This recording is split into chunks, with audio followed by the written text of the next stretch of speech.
Good morning, Panthers. Bright and early, isn't it? I'm fully aware some of y'all might not be completely awake yet. Looks like I'm not.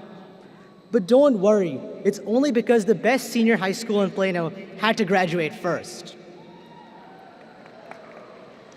Family, friends, teachers, administrators, and of course, graduates of the class of 2018. Congratulations, we've finally made it. Look to your left, look to your right. You know, we're pretty awesome. Among us, there's a team of researchers who are quite literally #1 in the world, a district, regional, and state champion golfer, an academic decathlon team that placed 7th in Texas, a speech and debate team that had 17 state qualifiers and 4 national tournament qualifiers, a chamber orchestra that's top 5 in Texas, a marching band that qualified for UIL State, a magazine that was a Columbia Scholastic Press Association Silver Crown finalist, a theater with 10 DSM nominations, and of course, most importantly, 1,335 graduates.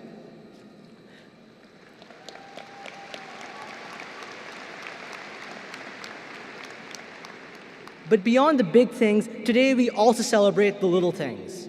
Stuff that no one else in the city, state, or country can claim. Handling state A in the rain. Finding a parking spot in Africa or fine arts.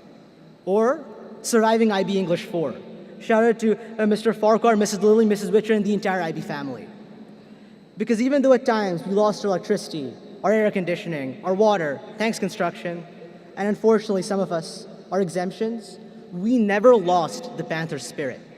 Whether it was supporting a treasured teacher and coach in times of personal tragedy, or watching the solidarity of our class as we stood up for what is right, we win together with class. But I'm not up here to talk about the last 4 years, because frankly, if I had to list out everything we've done, as you can probably tell, we'd be here all day.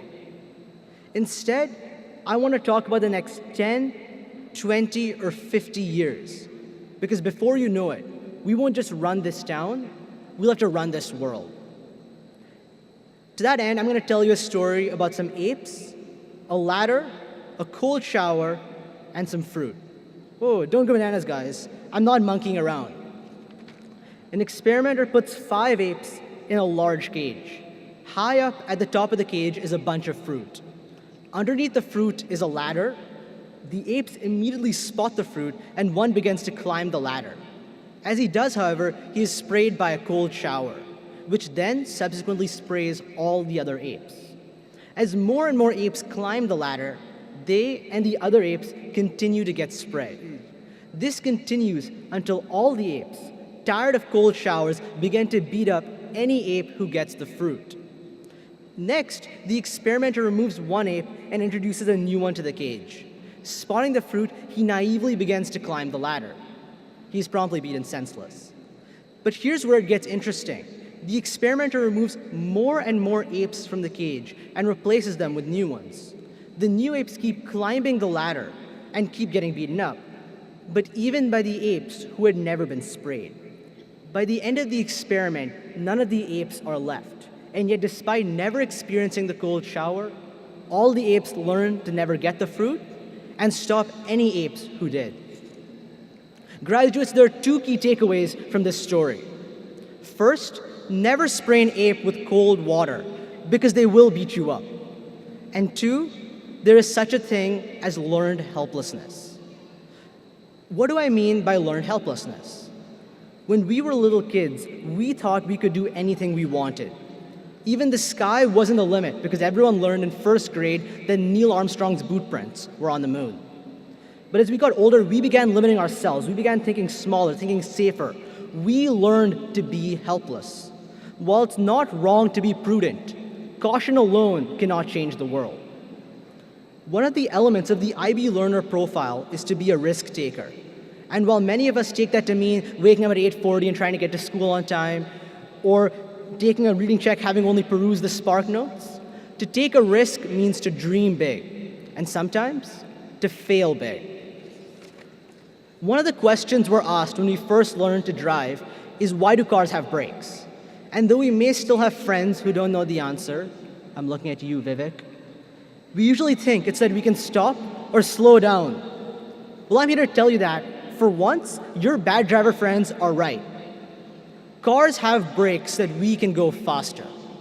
Think about it. Without brakes, we would never dare to go past 20. And I'm not just talking about school zones. Part of driving fast is stopping every once in a while. Part of changing the world is failing every once in a while. To make a difference, to do the impossible, you must overcome your learned helplessness, even if that means hitting a couple of roadblocks. Now, I know what you're thinking, Rahul, I'm not Elon Musk. I can barely tie my own tie. How can I expect to do the impossible? How can I even dream of changing the world? Well, here's a cool math fact. To be normal is abnormal. I'm serious. If we define normal as being close to the average, it doesn't take too much computation to realize that the probability of being within one standard deviation of the average for 36 different characteristics is 1 in a million. And as humans, we have way more characteristics than 36. Even if you think you are ordinary, trust me, I just spent a whole minute recounting all of your achievements. You are literally and mathematically extraordinary. You are at the very worst. And when I say very worst, I mean very, very worst. 1 in a million. So with that in mind, wake up, Panthers. Go out there and do the impossible. Don't just be another ape, and don't be afraid of making mistakes. I dare you.